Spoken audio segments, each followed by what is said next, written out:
Good evening. जीविधा आणि nature walk तर्फे सगळ्यांचं आजच्या आपल्या या कोर्सच्या शेवटच्या सेशनला स्वागत. आपण नॅचरल लेक्स या विषयावरचा हा कोर्स घेतो आहोत. आणखीन त्याचा काल खरं तर आपल्या ठरल्याप्रमाणे शेवटचा दिवस असणार होता, पण काही गोष्टी अजून ॲडिशनल असाव्यात असं ह्याच्यातनं आपण आजचं सेशन घेतो आहोत. आणखीन त्यामुळे हे आजचं आपलं या कोर्सचं शेवटचं सेशन असणार आहे. कार्लेकर सरांच्याच आपण अभ्यास त्यांनी कसा केला, त्याच्यामध्ये काय अडचणी येतात किंवा त्याचं पुढे कसं फाइंडिंग करता येतं, अशा पद्धतीचा हा आजचं आपलं अनुभव शेअरिंग अशा प्रकारचं सेशन असणार आहे.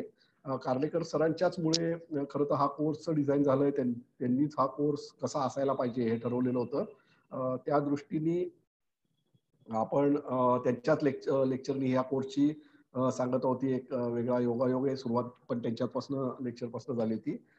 तर आजचं सेशन आपण त्या दृष्टीने बघूया. आणखीन त्याचा आपल्याला जंगलात फिरताना आपल्या समोर एखादं लेक आलं तर काही करता येऊ शकेल का, या दृष्टीने आपण सगळ्यांनी या आजच्या सेशनकडे बघूया.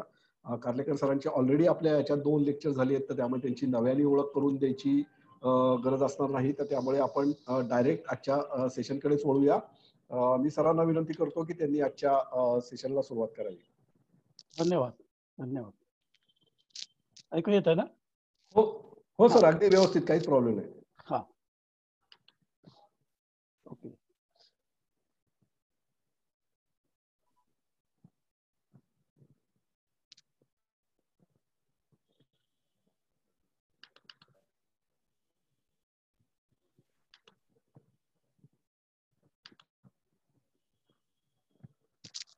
दिसतंय का? हो सर. करू सुरू करू? हो सर. हा, good evening to all of you. आज आपलं हे आपल्या या सिरीजचं शेवटचं व्याख्यान आहे आणि याचा जो विषय आहे तो विषय अर्थातच वेगळा आहे थोडा. सरोवरांच्या अभ्यासातील अनुभव असं याचं नाव आहे. आणि यामध्ये आम्हाला म्हणजे मला आणि आमच्या विद्यार्थ्यांना आलेले जे अनुभव आहेत सरोवरांचा अभ्यास करत असताना, त्याविषयीची मी थोडक्यामध्ये माहिती तुम्हाला सांगणार आहे. आणि कुठली कुठली उपकरणं वापरावीत, कुठले नकाशे कसे वापरावेत वगैरे हे जे काही आहे याबद्दल मी पहिल्या भाषणामध्ये सांगितलं होतं, म्हणजे स्टडी ऑफ लेक्समध्ये. आणि काल डॉक्टर संजीव नलावडे यांनी पण त्याचा बराचसा उल्लेख केला आणि त्यांनी या गोष्टी सांगितल्या. मी थोडं वेगळं सांगणार आहे तुम्हाला, कारण असं की यामध्ये आलेले आम्हाला जे अनुभव आहेत ते इतके विविध आहेत, इतके वेगळे वेगळे ते अनुभव आहेत की ते तुम्हाला सांगावं असं मला वाटतं. हा अगदी सुरुवातीचा जो एक फोटोग्राफ आहे हा विजयदुर्गच्या पठारावर घेतलेला हा फोटोग्राफ आहे. तिथलं हे एक पांड आहे, पांड, आणि हे जांभ्या दगडामधलं पांड आहे. ते सुरुवातीला दाखवलंय तुम्हाला. आमच्या अभ्यासाची सुरुवात म्हणजे रादर माझ्या अभ्यासाची सुरुवात जी आहे ती माझ्या PhDच्या वेळेला झाली. म्हणजे मी साधारणपणे 74 पासून PhDच्या अभ्यासाला सुरुवात केली under the guidance of doctor KR Dixit. आता ते जवळजवळ 90 वर्षाचे आहेत आणि इतकं सुरेख गायडन्स त्यांनी मला दिला या जिओमॉर्फॉलॉजी या विषयामध्ये. त्यावेळेला आम्ही हा भाग जो सगळा आहे कोकणचा भाग हा विषय घेतला होता. त्यासाठी रत्नागिरी टू मालवण अशी कोस्टलाईन होती, ती कोस्टलाईन घेतली आणि कोस्ट टू क्रेस्ट म्हणजे किनारापासून सह्याद्रीच्या क्रेस्ट लाईन पर्यंत असा तो हा प्रदेश घेतला आम्ही. आणि याचा 16 डिग्रीज नॉर्थ पॅरलल आणि 17 डिग्रीज नॉर्थ पॅरलल असा 1 डिग्री लॅटिट्यूडचा असा मोठा एरिया होता. आणि या एरियावर काम करावं असं सरांनी मला सांगितलं. त्याचं कारण असं की त्याच्यावरती अभ्यास फार झाला नव्हता. हे एक महत्त्वाचं काम होतं. जिओमॉर्फॉलॉजीचा अभ्यास खूपच कमी झाला होता आणि इथल्या खडकामध्ये बरंच वैविध्य आहे, खूपच. विशेष करून या ठिकाणी एक जांभा दगड जो लागतो, या नकाशामध्ये तुम्हाला दाखवला, या रेड कलरने दाखवलेला हा जांभा दगड आहे, म्हणजे लॅटराईट असं ज्याला इंग्लिशमध्ये म्हणतात, तो खडक आहे. आणि यामध्ये तुम्हाला असं दिसेल की हा एवढा पट्टा त्यांनी व्यापलेला दिसतो बघा सगळा. तर ह्या खडकावरती अनेक वेगवेगळी भूरूपं आहेत आणि त्याचा अभ्यास कोणी केलेला नाहीये आणि तो करणं फार आवश्यक आहे. त्याच्यावरती छोटी छोटी पॉन्ड्स किंवा लेक्स अशी निर्माण होतात, पण ती फार कमी वेळ टिकतात. कारण हा जो जांभा आहे, हा जांभा पोरस आहे. पोरस म्हणजे सच्छिद्र आहे. पाऊस भरपूर पडतो, म्हणजे जवळजवळ 3000 मिलीमीटरपेक्षा पाऊस पडतो जास्त दरवर्षी. पण इथल्या विहिरीनं पाणी राहत नाही. पाऊस संपला की भराभर हे जे पाणी आहे, हे सगळं खाली झिरपून समुद्रामध्ये वाहून जातं. अशा वेळेला सुद्धा इथे काही पॉन्ड्स तयार झालेली दिसतात, छोटी छोटी, आणि फार क्वचित अशी लेक्स दिसतात मला. तर ह्याचा अभ्यास करावा असा एक विचार त्यामध्ये होता त्यावेळेला. त्यामध्ये अनेक अडचणी आल्या. म्हणजे सुरुवातीला आमचं एक असम्पशन होतं की इथे अभ्यास करणं सोपं जाईल आम्हाला. आणि लक्षात घ्या की ही गोष्ट माझी आहे ती साधारणपणे 74 नंतरची गोष्ट आहे. 74 पासून मी अभ्यास सुरू केला. मला रजिस्ट्रेशन मिळालं ते 76 मध्ये मिळालं. आम्ही अभ्यास आधीच सुरू केला होता. आणि 81 मध्ये मला PhD मिळाली. पण त्याच्या आधी आम्ही अभ्यास सुरू केला होता. म्हणजे त्याच्या आधी ज्याला रेकी म्हणतात, तशी रेकी करणं, हे करता येणं शक्य आहे का वगैरे वगैरे. तर सरांचा आवाका या विषयातला प्रचंड होता, आहे म्हणजे अजूनही प्रचंड आवाका. आणि त्यामुळे, आणि मी तिथलाच असल्यामुळे, मी रत्नागिरीचाच असल्यामुळे मला हा सगळा एरिया परिचित होता, माहिती होता एरिया. अर्थात त्यांची बघण्याची दृष्टी खूप वेगळी होती आणि म्हणून त्याचा खूप फायदा झाला आणि मी बरंच काही तिथे बघू शकलो. त्यानंतर जेव्हा या पहिली 2 वर्ष आम्ही नुसतं डिस्कशन केलं आणि काय करता येईल आपल्याला, कसा अभ्यास करता येईल, कारण PhD होती. हा, after all it was a research degree, PhD होती, त्यामुळे ते बघणं आवश्यक होतं. तर त्यासाठी हा सुरुवातीला तुम्हाला मी यासाठी सांगतोय की अभ्यासाची सुरुवात आमची इथे झाली. म्हणजे माझी अभ्यासाची सुरुवात ही इथे झाली. त्यावेळेला अर्थातच मी 1 वर्ष रत्नागिरीच्या गोखले कॉलेजमध्ये होतो आणि त्यानंतर 74च्या एंडला मी SP कॉलेजमध्ये आलो. तिथे आल्यानंतर अर्थातच सरांशी संबंध जास्त आला. सर त्यावेळी जर्मनीला होते, कार्लस्रू या नावाच्या ठिकाणी होते. तेही त्यानंतर तिथे आले आणि अभ्यासाला थोडी गती मिळाली. आता या दरम्यान मी अनेक ठिकाणी फिरलो. माझ्या लक्षात असं आलं की हा बघा, हा लॅटरायटिक सरफेस आहे, म्हणजे हा जांभा खडकाचा प्रदेश आहे सगळा. आणि या जांभा खडकाच्या प्रदेशावरती एक छोटस तुम्हाला इथे हे दिसतं बघा, एक पॉन्ड सारखं तयार झालेलं, हे पॉन्ड आहे इथे. ओके, तर हे जे पॉन्ड आहे, हे पॉन्ड जेव्हा मी बघितलं, तेव्हा म्हणजे असं लक्षात आलं की हे सर म्हणतात तेच बहुतेक हे आहे आणि याचाच मला अभ्यास बहुधा करायचा आहे. म्हणून मी सरांना म्हटलं की ठीक आहे, मी हे करू. आणि अशी पॉइंट्स मी बहुतेक शोधून काढली बऱ्याच ठिकाणी. पण ते असं लक्षात आलं माझ्या की खूप छोटी, अगदी शॅलो डिप्रेशन, म्हणजे हे पॉन्ड आहे पण तो एक आपला खड्डाच आहे छोटासा. आता याची 25 सेंटीमीटर डेप्थ आहे, खोली आहे, आणि 5 सेंटीमीटरची थिकनेसची सॉइल यामध्ये गोळा झालेली आहे. आता जर हा सगळा लॅटराईट हा पोरस असेल, पाणी सगळं वाहून जात असेल, तर इथे सप्टेंबर अखेरपर्यंत याच्यात पाणी कसं राहतं, हा एक मुद्दा होता. थोडीशी वनस्पती पण त्यामध्ये वाढलेली दिसते. अशा काही गोष्टी त्यामध्ये होत्या की ज्याचा अर्थातच पुढे जाऊन आम्ही खूपच अभ्यास केला आणि अनेक गोष्टी त्यातून क्लिअर झाल्या. त्या हळूहळू तुमच्या लक्षात येईल, सांगतो तुम्हाला. तर दिस वॉज अ बिगिनिंग. सरांना जेव्हा हा फोटो मी दाखवला तेव्हा ते म्हणले की अरे वा, हे असंच मला पाहिजे, परंतु याच्यापेक्षा खूप मोठी तळी ही असण्याची शक्यता आहे, तेव्हा ती शोधली पाहिजेत आपल्याला. आणि अर्थात मी त्यावेळेला संशोधन सुरू केलं. त्यावेळेला तुम्हाला माहिती असेल त्यावेळेची परिस्थिती अशी होती की सगळं सायकलवर जाऊन आम्ही फील्डवर्क करायचो. कारण त्यावेळेला आज जशी गाड्या वगैरे उपलब्ध आहेत, स्वतःच्या गाड्या वगैरे आहेत, विद्यार्थ्यांकडे पण असतात, टीचर्सकडे तर असतातच मुळे. त्यावेळी ते काही नव्हतं. रत्नागिरी सारख्या ठिकाणी राहून, आणि तिथे तर रस्ते इतके खराब होते, जे एसटीच्या गाडीने प्रवास करायचा. पण अगदी अंतर्गत भागामध्ये जायचं जर असं असेल तर मला जवळपास एखादी कोणाकडची तरी सायकल घेऊन तिथे जाऊन तो अभ्यास करायला लागायचा. त्यामुळे सायकलने करत असताना अनेक गोष्टी लक्षातही आल्या, म्हणजे खूप गोष्टी बघता आल्या मला, आणि म्हणून त्याचा अभ्यास जो आहे तो खूप चांगला होऊ शकला. ही सुरुवातीची बैठक तुम्ही सांगितली मी. आता एक सर जे म्हणाले ते त्यांनी मला अशी एक सूचना पण दिली. ते असं म्हणाले की तळे या नावाने सुरू होणारी गावं आहेत, त्याचा विचार करून बघ. फॉर एक्झाम्पल एक तळे बाजार आहे, तळे खाजण आहे, अशी अशी गावांची नावं, ज्या गावांच्या नावामध्ये तळे हा शब्द आलेला आहे. तळे रे आहे, तळे रे.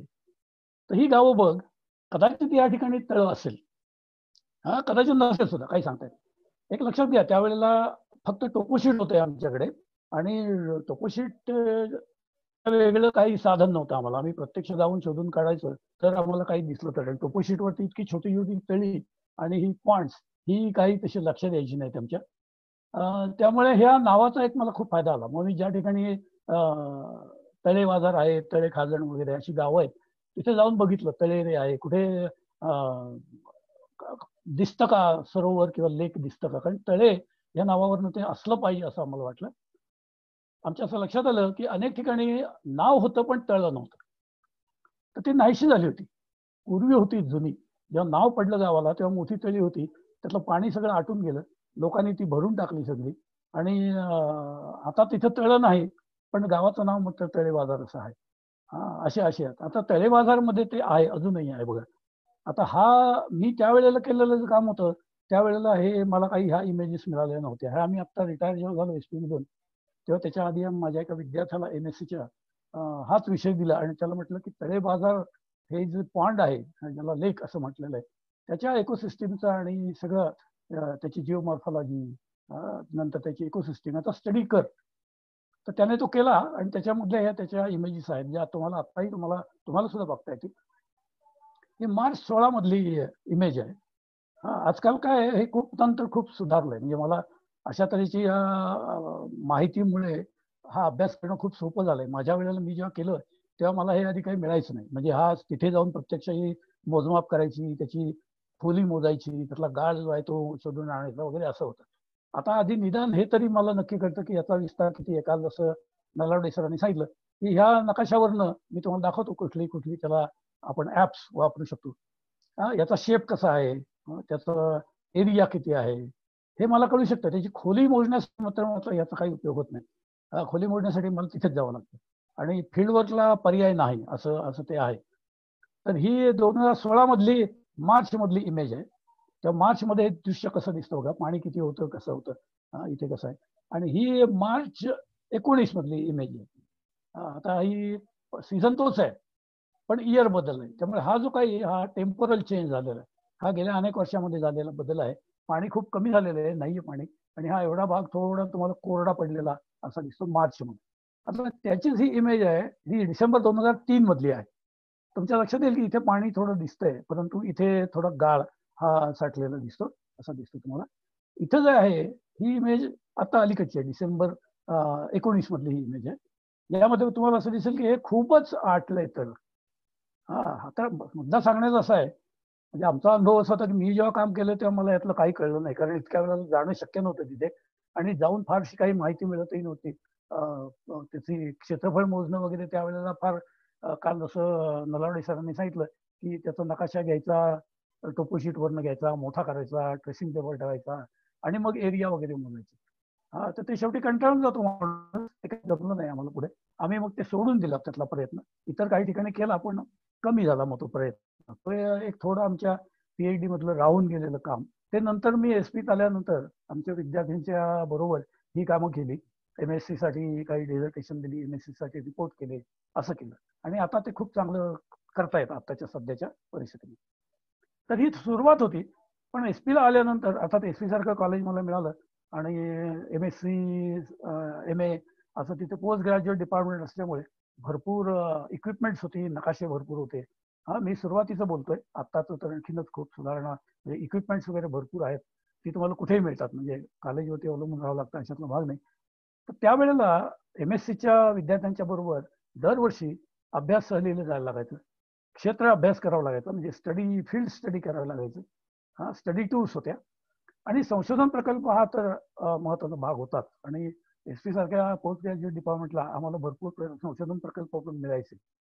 त्यासाठी फारसे कोणी लोक उत्साही नव्हते, त्यांना ते करायला इच्छा नव्हती, कारण त्याला खूपच मेहनत त्यावेळेला करायला लागायची. भरपूर त्याचं असेसमेंट खूप चांगल्या प्रकारे व्हायची आणि हा तर अभ्यासातलाच भाग होता. म्हणजे MScच्या विद्यार्थ्यांना दरवर्षी घेऊन जायचं बाहेर, क्षेत्र अभ्यास करायचा वगैरे. यासाठी सुद्धा स्टाफ पैकी बरीच माणसं तयार नसायची, कारण कॉलेजच्या विद्यार्थ्यांसाठी ट्रिप अरेंज करणं, त्यांना घेऊन जाणं वगैरे फार असायचे कटकटी, नाही म्हटलं म्हणजे.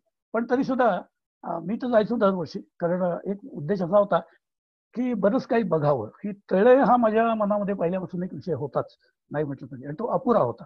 PhDच्या काळामध्ये तो फारसा मला करता नाही आला, तर तो एक करायचा होता. त्यासाठी जी आम्ही निवडली गावं त्यावेळेला म्हणजे टूरसाठी, हा, आणि जो अभ्यास तिथे केला विद्यार्थ्यांच्या सहाय्याने, हा मी एकट्याने केलेला अभ्यास नाही.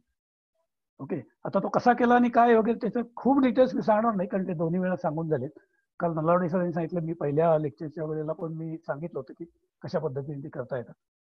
तर ही ती स्थळं आहेत, ही नुसते आधी मी एक यादी वाचतो, या प्रत्येकामधलं सगळं डिटेल्स सांगणार नाही कारण वेळ जाईल. परवाच्या लेक्चरला जसं सांगितलं की ताजिवास हा जो ग्लेशियल लेक आहे, म्हणजे हिमानी सरोवर आहे, हा, ते आम्ही बघितलं सोनमर्ग या ठिकाणी. आणि त्यावेळी असं लक्षात आलं की तिथे वर चालत जाणं फार अवघड आहे. जे काही दिसतं त्याच्यावरून आम्ही फक्त ते बघू शकलो, मेजरमेंट वगैरे करणं ही फार दूरची गोष्ट होती. माउंट अबूला मी जवळजवळ 3 ते 4 वेळेला विद्यार्थ्यांना घेऊन गेलो MSCच्या.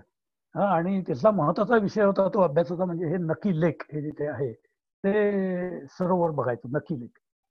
हा, हे जगप्रसिद्ध असं नकी लेक आहे आणि ते एका विशिष्ट अशा रॉक मध्ये फॉर्म झालेले आहे. अर्थात ते थोडस म्हणजे मॅनमेड आहे, जरी मॅनमेड असलं तरी खूप मोठं आहे, एक्सटेन्सिव्ह आहे. आणि म्हणून पाण्याची क्वालिटी, खडकांचा प्रकार, ज्या ठिकाणी पाणी साठवलेले वगैरे, असा तो अभ्यास इथे करणं शक्य होतं. तर आमच्या MSCच्या काही मुलांनी त्यावेळेला याचा अभ्यास केला, नक्की लेकचा. पण त्याही वेळेला तसं होतं, कारण हे सुरुवातीचा काळ होता आणि ही आत्ताच्या जशा इमेजेस मिळतात, ही नळ सरोवराची आहे, ते पुढचं नळ सरोवर आहे, अशा इमेजेस त्यावेळी मिळायच्या नाहीत. हा, कारण ह्या इमेजेस, सॅटेलाइट इमेजेस, गुगल अर्थ इमेजेस, हे सगळं आत्ता मिळायला लागलं. टोपोशीटवरनं ती फार माहिती काही त्यावेळेला आम्हाला मिळायची नाही. पण ह्या ठिकाणी पण आम्ही अभ्यास केला बराच, नक्की लेकमध्ये. काय काय घेऊन गेलो, काय गेलो, हे थोड्या वेळाने सांगतो तुम्हाला मी, पण ते रिपिटेशन होईल म्हणून सारखं सांगत नाही तुम्हाला मी. त्यानंतर आम्ही अजून एक सरोवर बघितलं, म्हणजे नळ सरोवर. कारण ह्याच्याविषयी, आणि आम्ही जाण्यापूर्वी याचा अभ्यास करून जायचो आधी, म्हणजे मुलांच्या मिटिंग घ्यायच्या, मुलांना सांगायचं की हे नळ सरोवर जर मला अभ्यास करायचा असेल तर त्याची नेमकी माहिती काय आहे, त्याचं काय द्यायचं, सगळ्यांना अभ्यास कसा करता येईल हे सांगायचं, त्याची उत्पत्ती कशी झाली ह्याच्याविषयी त्यांना काही ज्या उपलब्ध अशा संकल्पना होत्या त्या मांडायच्या, सांगायच्या. कारण अशी कल्पना आहे की अजूनही आहे ती, की नळ सरोवर हे जे आहे, हे नळ सरोवर हे गुजरात मधलं अतिशय महत्वाचं असं सरोवर आहे. खंबाचा आकार, आणखीन असलेले जे मोठे याचे प्रदेश आहेत, त्या प्रदेशांना तो जोडणारा आहे आणि समुद्राशी त्याचं खूप जवळचं नातं आहे नळ सरोवराचं. आणि म्हणून या नळ सरोवरामध्ये भरपूर चिखल आहे, गाळ आहे, वाळू आहे, हे आम्ही वाचलं होतं त्यावेळेला. पण त्या ठिकाणी प्रत्यक्ष जाऊन बघण्यामध्ये एक वेगळा आनंद होता. म्हणून आम्ही काय केलं, अबूवरून जेव्हा एकदा आलो तेव्हा अबूवरून रात्री निघालो आणि पहाटे पहाटे आम्ही नळ सरोवरला पोहोचलो. कारण त्या आम्हाला ड्रायव्हरनी सांगितलं की इथे सकाळी खूप पक्षी असतात, त्यामुळे आपण त्या वेळेला जाऊ. अर्थात माझा तो विषय नसल्यामुळे आणि त्याच्या वेळेला माझ्याकडनं ते राहून गेलं. पण आता या आत्ताच्या लेक्चर सिरीजमध्ये माझ्या असं लक्षात की तो खरोखरच एक मी मिस आउट केलेला एक भाग आहे, की अभ्यास मला त्याचा करता आला पाहिजे. त्याचं इकॉलॉजी आहे, बर्ड्स आहे वगैरे वगैरे, तर ते त्यावेळेला काही जमलं नाही. पण नळ सरोवरामध्ये आम्ही, आमचा एक विद्यार्थी उतरला त्या पाण्यामध्ये, त्या पाण्यामध्ये तो उतरला, पण जरा थोडस म्हणजे that was a very danger situation, की त्याला गाळाचा अंदाज आला नाही आणि तो थोडा अडकला त्या गाळामध्ये. आम्ही होतो आजूबाजूला, त्याला बाहेर खेचला आम्ही. पण तो एक अनुभव आहे आणि म्हणून हे नळ सरोवर आमच्या अगदी चांगलं लक्षात आहे सगळ्यांच्या, की काय झालं. खूप जुनी गोष्ट आहे ही, मला वाटतं जवळजवळ 82ची गोष्ट असावी, 81-82ची असावी अंदाजे, आता नेमकं आठवत नाही. नंतर एक तळ आम्ही बघितलं ते म्हणजे लेक उमियम, हे मेघालयमध्ये आहे. मेघालयमध्ये हे खूप उशिरा, म्हणजे गेल्या काही वर्षामधलं मी बघितलं. आणि यावेळेला एका कॉन्फरन्समध्ये मी गेलो होतो, कॉन्फरन्सला. आणि कॉन्फरन्सहून म्हणजे ती कॉन्फरन्स जी होती ती शिलाँगला होती. परत येताना इथे आम्ही थांबलो लेक उमियमला, माझ्यावर आणखी 2-3 जण होते. तिथे आम्ही थांबलो आणि मग ते काय आहे ऍक्च्युअली तिथे बघून जे लक्षात येत नाही, मग त्याचा परत आल्यावर आम्ही त्याचे नकाशे बघितले, कारण त्यावेळेला हे बघता येईल असा अंदाज नव्हता आम्हाला. परत आल्यावर आम्ही बघितलं की कसं आहे, काय आहे. हे सुद्धा थोडं अडवलेलं पाणी जरी असलं तरी ते एका मोठ्या जिओलॉजिकल डिप्रेशन मध्ये ते पाणी अडकलेलं आहे. तर ते तिथे बघून त्याचा एकूण अंदाज आम्हाला आला आणि लक्षात आलं की हे अभ्यास करण्यासाठी खूप चांगली जागा आहे. ते तसं तेवढाच अभ्यास झाला, जास्त झाला नाही, कारण तसं अभ्यास करणं कठीण होतं त्या ठिकाणी. दुसरं आम्ही एक स्थळ बघितलं ज्या ठिकाणी मुलांना मी घेऊन गेलो, ते म्हणजे पंचमढी. पंचमढीला एक सरोवर आहे वरती, आणि ते जे लेक आहे ते लेक सुद्धा खूप चांगलं आहे. आम्हाला आता म्हणजे या सगळ्या आमच्या झालेल्या चुका आहेत त्या पण तुम्हाला सांगतो, कारण सगळा अनुभव आहे आणि तो अनुभवच तुम्हाला सांगायचा, हेच तर याचं पर्पज आहे. जेव्हा आम्ही तिथे गेलो तेव्हा त्याचा एकूण पसारा पाण्याचा बघून असं आम्हाला वाटलं की ते नॅचरल लेक आहे. हा, मग चौकशी केली का तेव्हा लक्षात आलं, कारण हे खूप जुनं आहे, म्हणजे अनेक वर्षापूर्वी केला अभ्यास. तेव्हा लोकांनी सांगितलं की नाही, ते मॅनमेड आहे, बांधलेलं आहे ते. आणि त्यामुळे थोडं काय व्हायचं, आमचं असंही व्हायचं की जेव्हा मॅनमेड आहे असं म्हटलं की आमचं त्यातला इंटरेस्ट खरं म्हणजे जायचा. खरं ती एवढी चांगली गोष्ट नव्हती, पण तो इंटरेस्ट जायचा आमचा. हा, कारण आमचा मूळ इंटरेस्ट हा नॅचरल लेक्स आणि पॉन्ड्स याचा अभ्यास करणं असा होता. पण तरी सुद्धा एनिवे, म्हणजे तोही आम्ही ते एक सरोवर बघितलं. सांभारला गेलो आम्ही, राजस्थान मधलं. आणि तिथे तर आमची फारच गोंधळ झाला. आम्ही तिथे बघायला गेलो त्या दिवशी, काही तिथे रॅली होती का काहीतरी होतं, आणि आम्हाला तिथपर्यंत जाता आलं नाही, आमची तिकीट होती परत येण्याची. त्यामुळे हा एक आमचा फसलेला प्रयोग आहे सांभारचा. पण तिथपर्यंत जाऊन नुसतं ते बघून आलो, अभ्यास राहिला. त्याच्याबद्दलची माहिती आता या सिरीजमध्ये थोडी मिळाली मला, आणि त्यानिमित्ताने मी पण गोळा केली बरीचशी माहिती. आता चिल्काचा एक अनुभव तुम्हाला मी सांगतो. काल राजीव पंडितनी याचं खूप चांगलं डिस्कशन केलंय, खूप माहिती तुम्हाला दिली. चिल्कामध्ये मी जेव्हा गेलो होतो असं तुमच्या विद्यार्थ्यांना घेऊन, तर त्याच्या आधी म्हणजे त्या याला जाण्याआधी माझं कोस्टल जिओमॉर्फॉलॉजी मधलं काम चालू होतं. आमचे विद्यार्थी पण काम करत होते, संशोधन चालू होतं. तर आम्ही CWPRS मध्ये जायचो वारंवार, आणि मी तर अनेक वेळा जायचो. माझे तिथे 2 मित्र पण होते, कोस्टल डिव्हिजन मध्ये होते. तर त्यांनी मला सांगितलं की चिल्काचं हे चालू आहे, चिल्का गाळाने भरलेलं आहे आणि त्याला काहीतरी आउटलेट एक नवीन तयार करण्यासाठी प्रयत्न चालू आहेत. त्याचं एक मॉडेलिंग करायचं आहे. परवा तुम्ही राजीव पंडितांच्या भाषणामध्ये ते ऐकलं असेल की ते नवीन सिपकुडा या गावाजवळ एक ते आउटलेट करायचं होतं, ते ठरलं होतं. तर त्यासाठी तुम्ही काही मदत करू शकाल का, असं मला त्यांनी विचारलं. तर म्हटलं मी करीन, कारण माझ्या काही मॅप्स वगैरे आहेत, इमेजेस आहेत. तर त्यावेळी इमेजेस मिळत होत्या, ही काहीतरी 10-1 वर्षापूर्वीची गोष्ट आहे. तर त्या घेतल्या मी इमेजेस, आणि आम्ही एक एक टेंटेटिव्ह असे 2-3 साईट्स या सिलेक्ट करून दिल्या.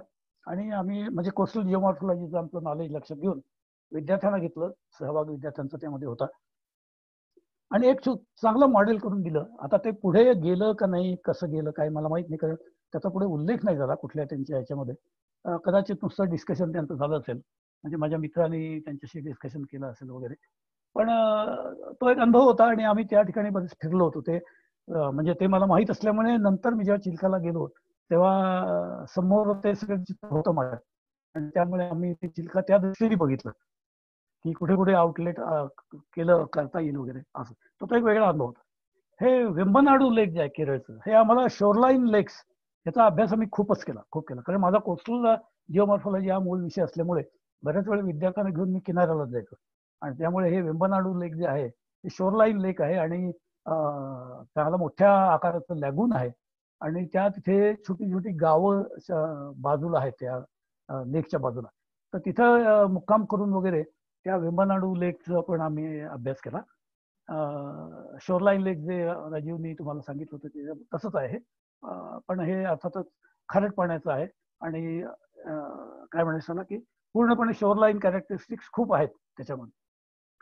नैनितालला आम्ही गेलो. नैनिताल हे उत्तराखंड मधलं टेक्टॉनिक असं लेक आहे. तेव्हा आम्हाला हे टेक्टॉनिक लेक हा काय प्रकार आहे हा पण एक बघायचा होता. तर त्या दृष्टीने विद्यार्थ्यांना घेऊन गेलो. आता ते कळणं आणि ते बघणं त्या ठिकाणी हे अत्यंत कठीण होतं. म्हणजे ते सगळं एका नजरेच्या टप्प्यात काही दिसायचं नाही. हे सरोवर दिसायचं, त्याचं आउटलेट वगैरे हे आम्हाला कळलं वगैरे. पण नंतर तरी खूप माहिती आम्ही काढली, पुन्हा जाण्याआधी माहिती काढली, जाऊन आल्यावर काढली, थोडे सॅम्पल वगैरे घेतले. तर हे डिटेल अभ्यास न केलेली ही सरोवर वगैरे आहेत, पण पाहिली आम्ही, आणि त्याचा एकूण अंदाज आला की ही सरोवर किती कठीण आहेत अभ्यासाला, किती मोठी आहेत, किती प्रकारची आहेत. जसं हे नैनिताल टेक्टॉनिक आहे, आणि हे पहिलं जे तुम्हाला सांगितलं हे ग्लेशियल लेक आहे, किंवा हे सांबार जे आहे हे डेझर्ट मधलं लेक आहे. असं काही अनेक प्रकार बघता आले. त्यानंतर गेल्या काही वर्षामध्ये मी बाहेरच्या देशामधली काही सरोवर बघण्याचा योग आला, आणि तिथल्या लोकांची, तिथल्या काही युनिव्हर्सिटीतल्या लोकांची बोलून काही फायदा पण झाला. हे एक बॅरिस्टो नावाचं एक भूतानमध्ये लेक आहे, त्याच्याबद्दलची खूप डिटेल माहिती थोड्या वेळाने तुम्हाला सांगतो. ते एक बघितलं आम्ही, आणि हे म्हणजे हाय माउंटन एरिया मधलं नॉन ग्लेशियल असं लेक आहे. खूप छोटं आहे, पण खूप चांगलं आहे. म्हणजे it is as good as A pond, पण खूप व्हरायटी आहे, बायोडायव्हर्सिटी प्रचंड आहे, ती तुम्हाला थोड्या वेळाने दाखवतो मी. त्यानंतर एक स्कॉटलंडमध्ये लॉक नेस हा जो भाग आहे त्याच्याजवळ एक लॉक लोमॉन्ड नावाचं एक लेक आहे. हा खूप वेगळ्या प्रकारचा आहे आणि ग्लेशियल आहे, हिमनदीने बनवलेला आहे. लोकांनी खूप काळजी घेतलेली आहे, संरक्षण त्याचं खूप केलेलं आहे त्या लॉक लोमॉन्डचं. तिथली माहिती मला मिळाली कारण जेव्हा मी याला होतो तिथे UK मध्ये, इंग्लंडला, लंडनमध्ये, तिथल्या ग्रेनविच युनिव्हर्सिटीमधला एक प्रोफेसर माझ्या ओळखीचा झाला होता, त्याने पण ती माहिती मला दिली. तेव्हा तेही बघणं खूप चांगलं होतं, ती चांगली माहिती मिळाली. ऑस्ट्रेलियामध्ये हे एक टुगेरा नावाचं लेक आहे, त्याच्याबद्दलचा एक फोटो आणि तुम्हाला दाखवतो. हे एक शोरलाईन लेक आहे किनाऱ्यावर, आणि नॉर्थ साऊथ वेस्ट ऑस्ट्रेलियामध्ये सिडनीच्या नॉर्थला असं हे लेक आहे. आणि हे समुद्राशी जोडलेलं आहे, पण ते गोड पाण्याचं आहे, असा तो प्रकार आहे. तुम्हाला त्याचा एक फोटो पण मी नंतर दाखवतो. जास्त आपल्याकडे वेळ पण नाही आणि तुम्हाला फार डिटेल मला द्यायची इच्छा नाहीये, तुम्हाला सगळं अनुभव काय आले ते सांगावे तसं आहे. ह्याच्या बरोबरीने महाराष्ट्रामधली खूप तळी आम्ही बघितली. पण जसं तुम्हाला सांगितलं की कोकणामध्ये मला फारशी काही बघता आली नाहीत. पाचगणी टेबल लँडचा एक अभ्यासही आम्ही केला. पाचगणी टेबल लँडला तुम्ही गेलात तर तिथे एका टोकाला एक लेक आहे बघा, सरोवर आहे, आणि ते याच्यामध्ये आहे, लॅटराईटमध्ये आहे. आणि म्हणून मला त्याच्यामध्ये जास्त इंटरेस्ट होता, कारण सुरुवातीला मी लॅटराईट मधल्या लेकचा अभ्यास करत होतो, ते बघितलं आम्ही. हे चार्लोट हे माथेरानमध्ये लेक आहे, ज्याचा उल्लेख काल संजीव नलावडे यांनी केला होता. हे जे लेक आहे हे ग्रासरूट्स नावाची एक संस्था आहे मुंबईमध्ये, त्यांच्यासाठी हे मी काम केलं होतं. त्यांचे काही लोक आले होते माझ्याबरोबर आणि मी माझ्याबरोबर 1-2 विद्यार्थी पण होते. त्यांना मुळात तो GPS सर्वे करून पाहिजे होता आणि GPS करून त्याचा मॅप करायचा होता. तर दे were not trend in that, त्यांना ते नेमकं माहीत नव्हतं की हे कसं करतात, GPS सर्वे करून मॅपिंग कसं करायचं. तर ते मॅप आम्ही त्याचे केले चार्लोट लेकचे. तिथे राहून ते त्यानिमित्ताने आम्हाला बाकीची जिओमॉर्फॉलॉजी, तिथला खडक, तिथलं झिरपणारा खडक वगैरे ह्या गोष्टी पण बघता आले त्यावेळेला. असे हे 2 तुम्हाला फक्त उल्लेख केला, ज्याच्याबद्दल जास्त डिटेल माहिती ती सांगणार नाहीये. पुढे काही मी तुम्हाला केस स्टडी सांगणार आहे, पण ह्या सांगणार नाहीये कारण त्याच्यामध्ये खूप वेळ जाईल या दृष्टीने. आता काय झालंय, हल्ली हे इतकं सोपं झालंय की तुम्हाला ही मोबाईल ऍप्स मिळतात डायरेक्ट. ही साधारणपणे 2017 पासून मिळायला लागलीत, लक्षात घ्या. ओके. आणि ही तुम्हाला प्रत्येक प्रकारच्या मोबाईलमध्ये ती ऍप्स आहेत, वेगवेगळ्या नावाने तुम्हाला मिळतात. ही 4 जी आहे ती फार महत्वाची की जी आपल्याला लेक स्टडीमध्ये खूप उपयोगाला येतात. GPS इसेन्शियल असं एक आहे, तुम्ही सुद्धा ते डाउनलोड करून घेऊ शकता, तुमच्याकडे फ्री डाउनलोडेबल आहे. त्याच्यातून latitude, longitude reference, height above sea level, total area काढता येतो तुम्हाला शोधून, डिस्टन्सेस मोजता येतात, ओरिएंटेशन कळतं. या महत्वाच्या ज्या गोष्टी आहेत त्याची डेप्थ वगैरे मिळणार नाही, कारण ते तुम्हाला तिथे जाऊनच करावं लागतं, कारण शेवटी सरोवराचा अभ्यास हा तिथे जाऊन करायचा अभ्यास आहे. पण ही एलिमेंटरी इन्फॉर्मेशन माझ्याकडे असणं हे फार महत्वाचं आहे. तर हे याच्यावर मिळतं मला, GPS essentials, GPS measurements, GPS coordinates, या मॅप्स मेजर, ते कसे दिसतात ते तुम्हाला दाखवले. ते जे ऍप्स आहेत ते असे तुम्हाला त्याचे आयकॉन्स ते अशा तऱ्हेचे दिसतात तुम्हाला, आणि हे तुम्हाला सहज तुमच्या मोबाईलवरती डाउनलोड करता येतात. आजकाल तर 11वी-12वीच्या जॉग्रफीच्या विद्यार्थ्यांना हे मोबाईल ऍप्स ही ऍक्च्युअल प्रॅक्टिकलमध्ये कशी वापरावी आणि कसं मॅपिंग करावं हे पण अभ्यासक्रमामध्ये आलेलं आहे. आणि आताच्या तरुण पिढीला हे नेमकं माहिती आहे कसं करायचं आणि कसा उपयोग करायचा. फक्त तो नीट त्यांना शिकवता आला पाहिजे आपल्याला. लेकसाठी आम्ही हा अर्थातच MAVCच्या विद्यार्थ्यांनी खूप उपयोग केला याचा, कारण माहिती खूप तुम्हाला जाण्यापूर्वीच, त्या फील्ड व्हिजिट करण्यापूर्वी खूप माहिती तुम्हाला मिळते. आणि ती जी माहिती ती तुम्हाला इतकी उपयोगाला येते कारण ती ॲक्युरेट असते बराबर. स्केल वगैरे जे काढण्याची पूर्वी गडबड व्हायची, तर ती आता होत नाही, तुम्हाला डायरेक्ट सगळं मिळतं. From that point of view it is very very important and essential. आता लेकमध्ये जायचं असेल तर field equipments which are used, हे तुम्ही कमी दाखवले, तर मला जास्त दाखवले नाहीत, पण हे अतिशय इसेन्शियल आहे. आपल्याकडे बरेच GPS मिळतात वेगवेगळ्या टाईपचे, वेगवेगळ्या प्रकारचे. हा एक छोटा आहे अतिशय वेगळा, हा ऑस्ट्रेलियामध्ये मिळाला तुम्हाला. हा आहे, हा अर्थातच आपल्या इथे घेतलेला आहे, याची क्वालिटी थोडी चांगली आहे. हा अर्थातच खेळातला असतो तशा प्रकारचा आहे GPS, छोटा, पण भरपूर माहिती लाईट लांब वगैरे सगळं याच्यामध्ये मिळतं. टेप लागतात, छोट्या टेप्स लागतात, मोठ्या टेप्स लागतात. एक पेनिट्रोमीटर या नावाचं एक इक्विपमेंट आहे, हे पेनिट्रोमीटर म्हणतात त्याला. तर हे पेनिट्रोमीटर जे आहे हे तुम्ही सरोवरामध्ये जर उतरलात, गाळामध्ये उतरलात आणि त्याच्या बँकला, सरोवराच्या बँकला, किनाऱ्याला जर तुम्हाला किती कठीण खडक आहे हे बघायचं असेल तर हा इथनं हे टोक त्या गाळापाशी न्यायचं आणि मागच्या बाजूने ते प्रेस करायचं. हा जितका आत जाईल तेवढी ही जी रिंग आहे, ही रिंग तुम्हाला मागे पुढे होताना दिसते आणि त्या स्केलवरून त्या ठिकाणी जो गाळ आहे तो किती कठीण आहे, त्याचा हार्डनेस किती आहे, तो किलोग्रॅम्स पर सेंटीमीटर स्क्वेअर या युनिटमध्ये तो मोजला जातो. आणि त्याच्यावरनं मला बरेच अंदाज करता येतात की हे सरोवर जे आहे त्याचे किनारे पुढच्या पावसामध्ये पडण्याची शक्यता आहे का, किती घट्ट राहतील, किती टिकून राहतील वगैरे. तर सिंगल इन्स्ट्रुमेंट, छोटं इन्स्ट्रुमेंट आहे आणि हे पेनिट्रोमीटर असं म्हणतात, याचा उपयोग करता येतो. पूर्वी जेव्हा आम्ही काम करायचो तेव्हा अर्थातच कॉम्प्युटर हे काही आमच्या हाताशी नव्हतं, पण हे अशा तऱ्हेचे डिजिटल हे होते, काय म्हणतात, कॅल्क्युलेटर्स होते. तर ह्याच्यावरती खूप माहिती गोळा करता यायची, आम्हाला स्टोअर करून घेता यायची. आणि याच्या बरोबरीने एक दोन इन्स्ट्रुमेंट अर्थातच आम्हाला न्यायला लागायची. ती म्हणजे एक मेजरिंग रॉड असायचा, मोठा मेजरिंग रॉड सर्व्हेसाठी. वाटलं तर सर्व्हे इन्स्ट्रुमेंट न्यायला लागायचं, जे मी पहिल्या लेक्चरच्या वेळी दाखवलं म्हणून दाखवत नाही तुम्हाला. एक हॅमर हा तर असावाच लागतो, जिओलॉजिकल हॅमर, की त्याच्यावरनं तिथलं मटेरियल सॅम्पल काढणं वगैरे. हा एक स्कूपर आहे, स्कूपर. या स्कूपरने माती, लेक मधली माती किंवा गाळ हा मला खोदून काढता येतो. आणि मग तो काल जसं संजीव नलावडे सरांनी सांगितलं तसं ठराविक एखाद्या सॅम्पलिंग बॉटलमध्ये, सॅम्पलिंग बॅगमध्ये तो एकत्र करून मला आणता येतो. तर हे सगळं आम्ही आमच्या विद्यार्थ्यांना हे उपलब्ध करून द्यायचो आणि मग तो अर्थात अभ्यास जो आहे तो खूप चांगला व्हायचा. म्हणजे प्रयत्न तरी आमचा असा की ह्या चांगला अभ्यास व्हावा. काही उदाहरणं सांगतो, म्हणजे फार वेळ जाणार नाही. हे एक उदाहरण जे आहे, काही स्पेसिफिक केसेस आहेत या, आणि ही तळी खूप वेगळी आहे. आतापर्यंत आपण 7 दिवसामध्ये जो अभ्यास केला त्याच्यापेक्षाही खूप वेगळी आहे, म्हणून मी ती तुम्हाला सांगतोय की ज्याचा अभ्यास आपण आतापर्यंत केलाच नाही करता. ह्याला टायडल पॉन्ड म्हणतात, म्हणजे भरती ओहोटीच्या दरम्यान तयार होणारं पॉन्ड आहे.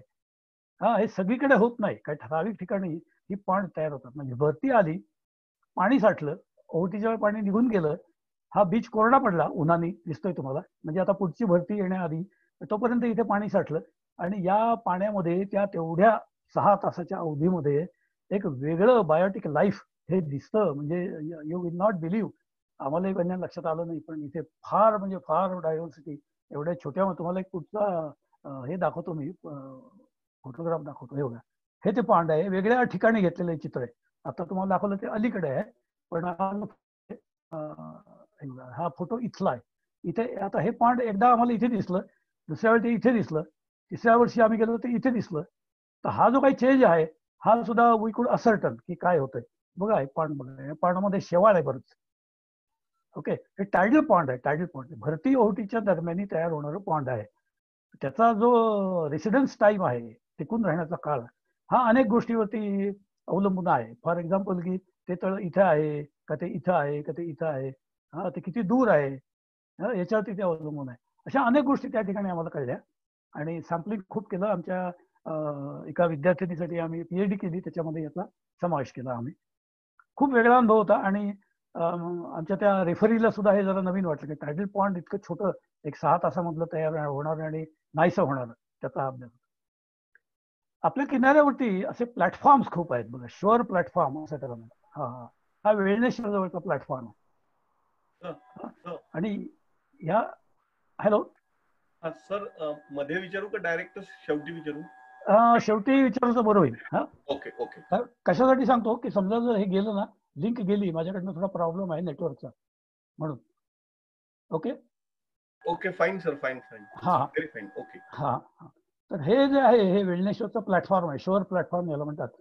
या प्लॅटफॉर्मवरती खूप असे खड्डे असतात पडलेले आणि ते टायडल असतात. म्हणजे भरती ओहोटीच्या रोजच्या जाण्या येण्यामुळे, खालीवर होण्यामुळे ते खड्डे तयार होतात. तर ती पूल्स आहेत ऍक्च्युअली, आणि असे आपल्याकडे अनेक ठिकाणी दिसतात. तुम्हाला आधी काही दाखवतो मी आणि मग ती पूल्स दाखवतो. हे बघा, हा तोच प्लॅटफॉर्म आहे, हा त्याचा क्लोज व्ह्यू आहे जवळून घेतलेला. या प्लॅटफॉर्म इथे तुम्हाला काही कळणार नाही, इथे काही खड्डे आहेत, पूल्स आहेत, कारण थोडासा लांबून घेतलेला शॉट आहे. जवळ गेलं की तुमच्या लक्षात येतं की या ठिकाणी काही खड्डे आहेत, पूल्स आहेत. आणि ही pools they are related to high tide, low tide. भरतीच्या वेळेला हा पूर्ण प्लॅटफॉर्म पाण्याखाली जातो, ओहोटीच्या वेळेला तो पूर्ण मोकळा होतो. आणि त्यावेळेला ही जी काही डबकी पॉइंट्स तयार झालेली दिसतात त्याच्यामध्ये जे लाईफ असतं आणि त्याचा एकूण जो पॅटर्न तयार होतो आमच्या असं लक्षात आलं, तुम्हाला सांगतो आता याच वेळेला. आमच्या सुरुवातीचे काही आमचा अंदाज चुकले आणि त्या अंदाज चुकल्यामुळे तुम्हाला दाखवत होती कशी आहेत, थोड्या वेळ चित्र दाखवतो की आम्ही काम करत होतो. भरतीचा अंदाज आम्हाला थोडासा आला नाही आणि हळूहळू पाणी असं हळूहळू वर येत असतं ना, तर आम्ही इथे काम करू, इथे काही डबकी होती आणि हॅमरच्या साह्याने आम्ही ते खोदून बघणं वगैरे चाललं होतं. तर एक हॅमर खाली पडलं त्या पूलमध्ये खाली पडलं. ते पूल साधारणपणे मला वाटतं जास्त नव्हतं, एक 30-40 सेंटीमीटरचं ते होतं पूल आणि ते अडकून बसला. हॅमर म्हणजे हातोडी. ती हातोडी आहे ना, ती अडकून बसली इथे. काही केलं आम्हाला काढता येईना आणि तिकडनं पाण्याचा जोर सुरू झाला. आमच्यावर होत्या त्या मुली वगैरे घाबरून इकडे आल्या. काही मुलगे होते, ते प्रयत्न करत होते काढण्याचा, पण हॅमर आला नाही. त्यांना म्हटलं जाऊ दे, बघू काय होतं ते. आपल्याला थांबावं लागेल जोपर्यंत हे पाणी खाली उतरत नाही तोपर्यंत. आणि you will be surprise to know की ह्या लाटाच्या तडाखाला त्यांचा सुरू झाला हाय डायटच्या वेळेला. त्या तडाख्याने ती हॅमर जी खाली होती ती आत घुसळलेल्या पाण्यामुळे भरतीच्या ती वर उडवली गेली. जी मला काढता आली नाही ती वर येऊन पडली आणि मग आम्हाला ओहोटीची वाट बघावी नाही लागली. ते वर येऊन पडल्यामुळे आम्ही थोडंसं त्या पाण्यामध्ये चालत गेलो आणि ती घेऊन आलो. हे काही असे अनुभव आहेत की जे नवीन होते. म्हणजे हा असा अनुभव त्यानंतर आम्हाला कधी आला नाही.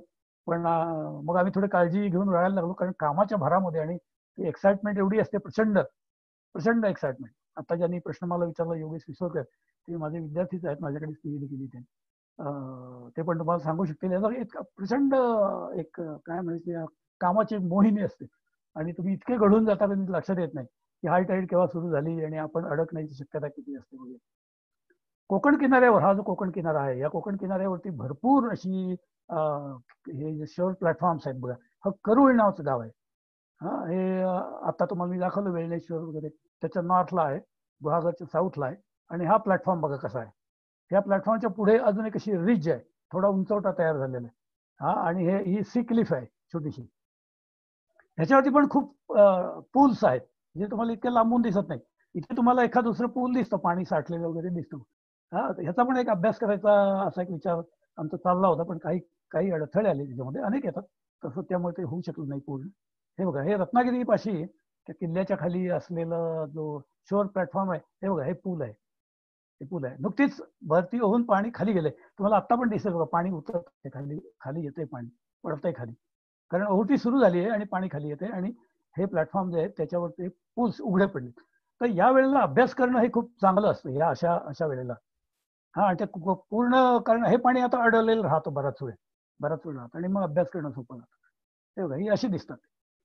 हे चित्र बोर्डी जवळच आहे, म्हणजे डहाणूच्या नॉर्थला, पालघर डहाणूच्या नॉर्थला असे मोठे शोर प्लॅटफॉर्म आहेत, खूप मोठे प्लॅटफॉर्म. हे बघा, हे ते डबकं किंवा पांड आहे. हे पांड आहे, हे इथे एक पांड आहे, अशी पांड आहेत. हा जवळून घेतलेला त्याचा एक क्लोज व्ह्यू आहे. हे नरपड या ठिकाणचं आहे आणि या ठिकाणी आत तुम्हाला शेवाळ वगैरे दिसतं. आता हे शेवाळ ही एकमेव तिथली वनस्पती नाहीये. तिथे अनेक प्रकारची वनस्पती आणि बरंच काही सापडतं जे मला तुम्हाला नाही सांगता येणार, कारण माझा त्याचा अभ्यास नाही. म्हणून आता माझ्या लक्षात आलं की ते त्याच वेळेला करणं आवश्यक होतं. किंवा कोणीतरी बरोबर असा कोणी विद्यार्थी बॉटनीचा मी घेऊन गेलो असतो की ज्याला यातलं माहिती आहे, तर थोडी जरी इन्फॉर्मेशन मिळाली. पण याच्यामध्ये आम्हाला जेलीफिश मिळायचे, त्याच्यामध्ये अडकलेले स्टार फिश वगैरे सापडायचे यात अडकलेले, आणि या वनस्पती वगैरे असं बरंच काही मिळायचं. खूप कामं आम्ही केली. विद्यार्थिनी ह्या BSCच्या विद्यार्थिनी आहेत, त्याच्याबरोबर त्याची डेप्थ मोजणं, पाण्याची त्याची खोली मोजणं, त्यानंतर त्याचं पाण्याचं प्रमाण, पाण्याची क्वालिटी वगैरे होते. असं ते सगळं सांगत नाही, कारण ते झालेलं आहे म्हणून. आणखी एक प्रयोग आम्ही केला असा की कोकणामध्ये जैतापूर नावाची जी खाडी आहे, त्या जैतापूरच्या खाडीमध्ये हे जुवे नावाचं बेट आहे. आणि या जुव बेटामध्ये खूप वेगळ्या प्रकारचे मॅनग्रुव्ज आहेत. ऍक्च्युली हे मोठं वेटलँड आहे. आणि या वेटलँडचा स्टडी करावा. आणि काही मला तिथल्या काही लोकांनी सांगितलं होतं की ओहोटीच्या वेळेला इथे आम्हाला तळी दिसतात तयार झालेली, जे मला पहिल्यांदा कळलं नाही. आणि मग मी तिथे जाऊन आलो आणि मग लक्षात आलं की अशी पाण्स तिथे तयार झालेली दिसत आहेत याच्या आजूबाजूला. ते काय कसं दिसतं बघा, हे असं ते ऍक्च्युली आहे. ते आता तुम्हाला मी हे जे दाखवलं ना, हे जे दाखवलं मला, याच्या भोवती असलेला हा सगळा मॅनग्रुव्हचा पसारा आहे. प्रचंड मॅनग्रुव्ज आहेत, मॅनग्रुव्ह स्वॅम्प. आणि मग आम्ही काय केलं, मी मग विद्यार्थ्यांना बरोबर घेतलं काही माझ्या. आम्ही त्या खाडीमध्ये उतरलो आणि GPS च्या साह्याने हे जे क्लस्टर्स आहेत, हा एक मोठा क्लस्टर आहे.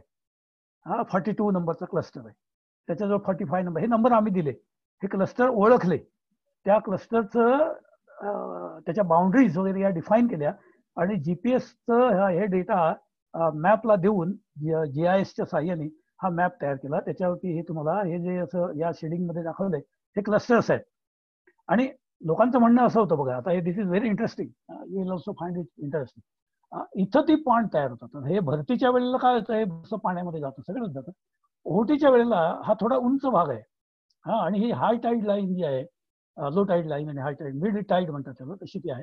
इथे आलेलं पाणी जे आहे इथे अडकून राहतं बराच काळ, आणि याचा पॉन्ड तयार होतो, आणि मग इथं पॉन्ड सिस्टीम इथं तयार होती या भागामध्ये, या भागामध्ये. दिस वॉज व्हेरी इंटरेस्टिंग. हे या नकाशावर नाही कळत, तिथे जाऊन जर मी बघितलं तरच ते माझ्या लक्षात येतं की पॉन्ड सिस्टीम तयार झालेली आहे. तर तो अभ्यास करण्यासाठी आम्ही बरेच प्रयत्न केले. हे बघा इथे तुम्हाला दिसेल, ही त्याची गुगल अर्थ इमेज आहे. हा, हे ते मॅनग्रूव्ह सगळं आहे, हे मॅनग्रूव्ह आहे. हा एक क्लस्टर आहे, हा क्लस्टर आहे, हा क्लस्टर आहे, हा क्लस्टर आहे, आणि इथं ते पॉइंट तयार होतं, इथं पॉइंट आहे.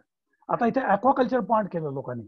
जेव्हा काय होतं, पूर्वी या ठिकाणी जाणं अवघड होतं, म्हणजे इथे कुठल्याही प्रकारचा मार्ग होडीने यायला लागायचं, आणि ओहोटीच्या वेळेला लोक होडी घालायचे नाहीत या भागामध्ये, कारण इथे खूप गाळ आहे या खाडीमध्ये. आता तर पूल झालाय, जैतापूर खाडीवर पूल झाला. त्याच्या आधी इथे खारलँड बंधारे तयार करण्यासाठी असा एक बंधारा झाला. इथे तर तो बंधारा पूर्ण गावापर्यंत गेला. हे गाव सेक्ल्युडेड होतं, बाजूला पडलं गाव, आणि इथल्या लोकांना काही संपर्क नव्हता या गावाचे, त्यामुळे खूप छान सिस्टीम त्यावेळेला होती. नंतर मग हे पॉन्ड आले, याचाही अभ्यास नंतर आम्ही केला ॲक्वाकल्चर पॉन्डमध्ये, कारण आम्हाला काही ही मिळाली, प्रोजेक्ट्स मिळाली याच्यावरती, आणि ICSSR UGC यांनी काही फंडिंग केलं, त्यामुळे ते आम्ही केलं आणि इथल्या पॉन्डचा अभ्यास केला. हा, एका विद्यार्थी MPhilचं काम केलं, एका विद्यार्थिनीने. अशी खूप माहिती या ठिकाणी गोळा झाली. ती कशी गेली हे मी अगेन वन्स मोर की तुम्हाला तेच सांगत नाहीये मी. सगळी इक्विपमेंट वगैरे वापरली आणि अभ्यास केला. हा त्याचा आणखीन एक व्ह्यू आहे बघा. इथे तुम्हाला लक्षात येतं की या ठिकाणी हे टायडल चॅनल आहेत, म्हणजे भरती आली की भरतीच्या वेळेला इथे पाणी आत जातं. आम्ही इथे आत होडीतून इथे आत जायचो भरतीच्या वेळेला. हा, आणि उतरता येणं अतिशय अवघड, कारण चिखल आहे, भरपूर चिखल. त्यामुळे ओहोटीच्या वेळेला तुम्ही गेलात तर तुम्हाला नेसेसरली उतरायला लागायचं इथे, इतका चिखल आहे. म्हणून होडीवाले भरतीच्या वेळेला आम्हाला इथे आत घेऊन जायचे. हा, आणि इथून पुन्हा असे ते यायचे, म्हणजे होडीत बसून आम्ही असं यायचो, आणि जेवढं मार्जिनला मला मिळेल तेवढं सॅम्पलिंग करायचं, वॉटर सॅम्पलिंग करायचं, मॅनग्रूव्हचा अभ्यास करायचा, हे सगळं असं त्या वेळेला करायचं. असं सो दिस वॉज व्हेरी, काय म्हणतो की व्हेरी इंटरेस्टिंग आणि चॅलेंजिंग वर्क. खूप छान, खूप अनेक वर्ष आम्ही काम करत होतो, आणि खूप थिक फॉरेस्ट, मॅनग्रोव्ह फॉरेस्ट. इथे एक छोटा तुकडा दाखवलाय, आणि हा टायडल चॅनल आहे, हा आत जाणारा, हे जे तुम्हाला प्रवाह सांगितले असे ती चॅनल. याच्यात छोट्याशा होडीमध्ये बसून आत जायचं आणि रिडिंग घ्यायची. आणि आमच्या कॉलेजच्या विद्यार्थ्यांना तर हे खूपच आवडायचं, कारण ते त्या वयामध्ये ते खूप आवडायचं त्यांना, असं ॲडव्हेंचरस करायला.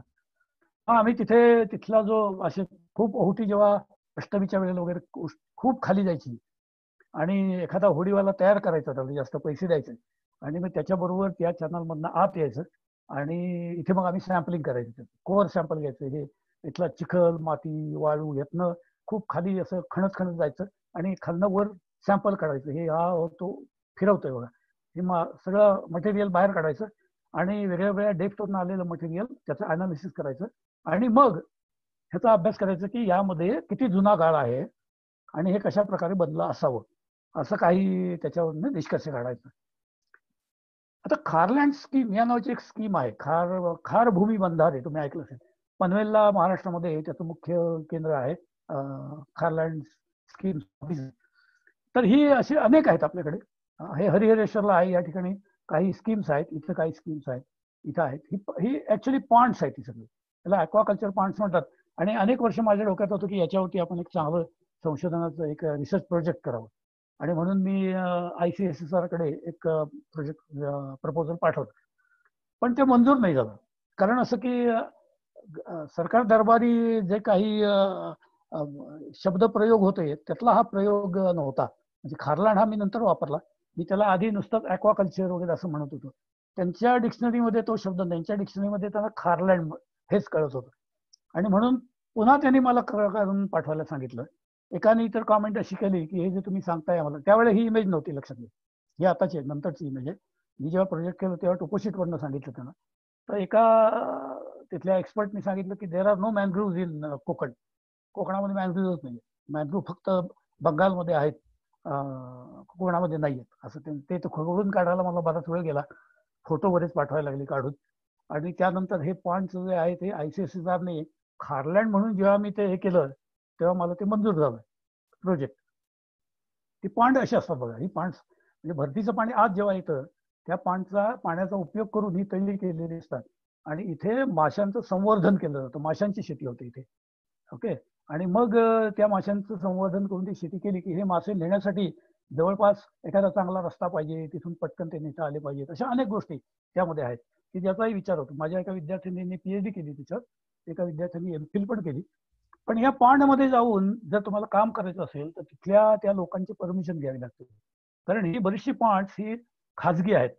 आणि हे खाजगी पांड ज्यांच्या मालकीचे आहेत ते तुम्हाला तिथला डेटा हा सहजासहजी देत नाही, कारण त्यांना हे रोज ऑक्सिजनेशन करावं लागतं, हे पाणी ढवळावं लागतं, ऑक्सिजनेशन करावं लागतं. भरतीच्या वेळेला आत येणारे मासे कसे काढले जातात, कशा प्रकारची क्वालिटी, ही माहिती आपल्याला फार कमी मिळते. गव्हर्नमेंट ऑफिसमधनं तर आम्हाला ती माहिती कधी मिळालीच नाही.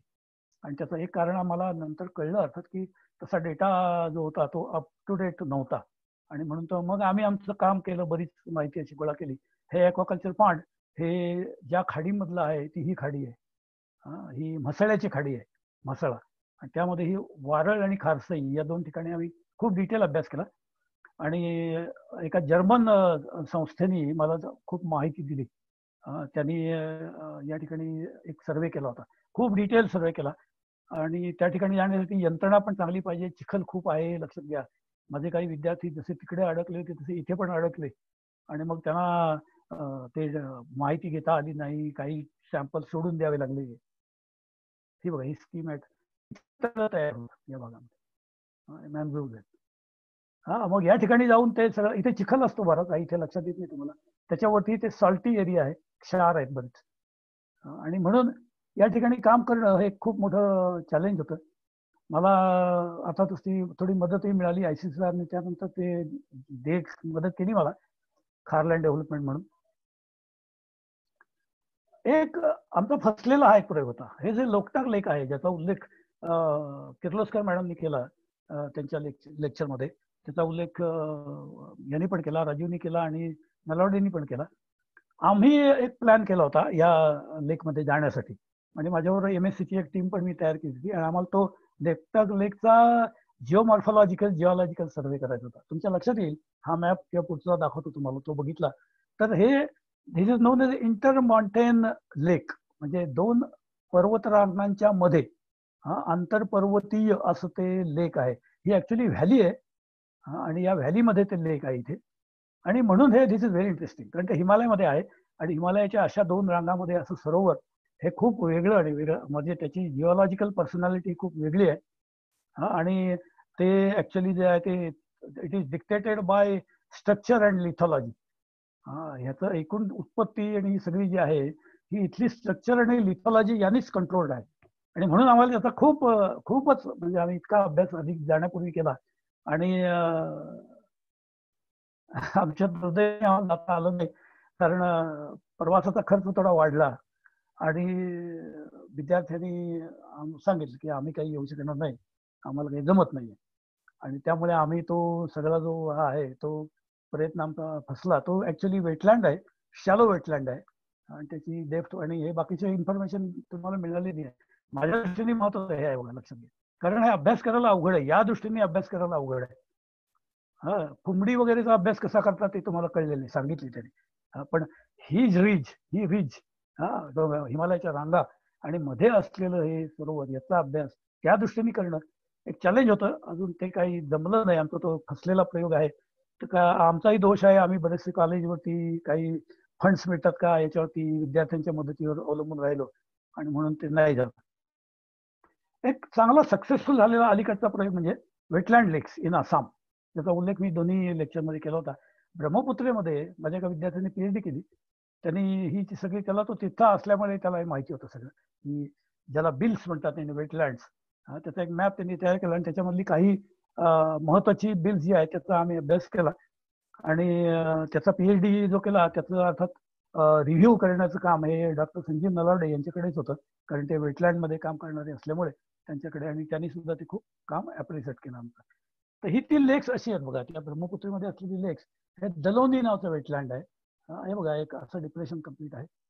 आता या ठिकाणी अभ्यास करण्यासाठी मी होतो, माझ्याबरोबर तो विद्यार्थी होता, आणि त्याने लोकल काही माणसं घेतली होती, कारण त्या लोकल माणसांना नेमकं माहिती होतं की या ठिकाणी कुठे उतरायला मिळेल, कुठे तुमचं जे इन्स्ट्रुमेंट आहे सगळं ते घेऊन खाली उतरता येईल, टर्बिडिटी मीटर कुठे वापरता येईल. त्यांना बाकी हे टर्बिडिटी वगैरे काय माहित नसलं तरी ते सांगत होते, आणि तो तिथला आमचा विद्यार्थी असल्यामुळे त्याला आसामी लँग्वेज चांगली येते, आणि त्यामुळे तो ते चांगलं त्याने मॅनेज केलं. खूप चांगला अनुभव होता आमचा, आणि भरपूर माहिती मला त्यामध्ये मिळाली. मग माहिती गोळा करून आल्यानंतर मग आम्ही त्याचा 3D मॅप तयार करणं, किंवा GIS वापरून असं 3D मॉडेलिंग करणं वगैरे असे उद्योग केले. हे एक उरपट नावाचं एक लेख आहे.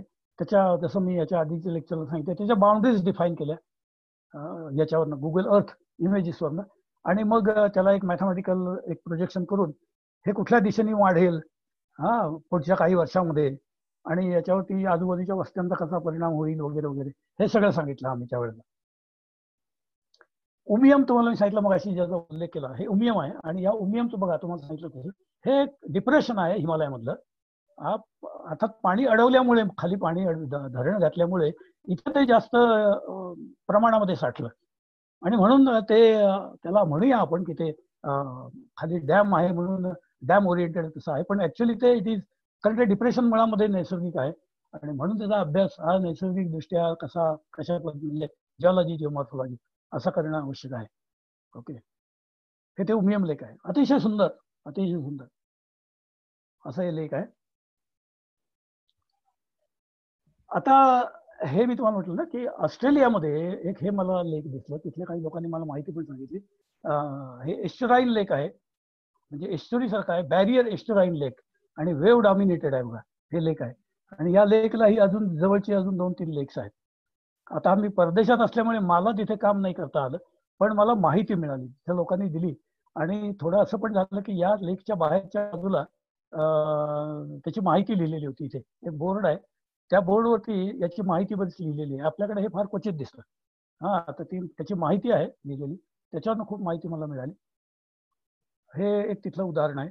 हे ऍक्च्युली ते लेक आहे, त्याचा तिथे घेतलेला फोटो आहे हा टुगेरा लेकचं. स्कॉटलंड मधलं हे लेक आहे बघा, हे loch Lomond. The depression in which loch Lomond lies was carved out of glaciers.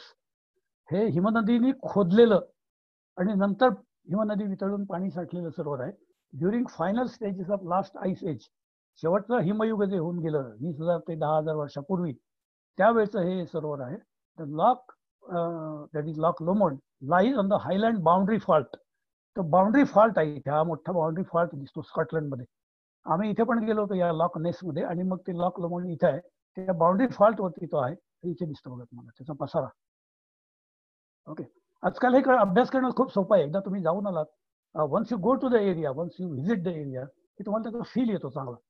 आणि लेकच्या अभ्यासामध्ये हे फार महत्त्वाचं आहे की यू व्हिजिट द एरिया. नुसतं मिळतं आहे म्हणून किंवा अवेलेबल आहे म्हणून लॅबोरेटरीमध्ये बसून अभ्यास करण्यात तुम्हाला बरीच माहिती मिळत नाही, कारण तिथे जाऊन आणि करण्याचे अनेक गोष्टी तिथे आहेत.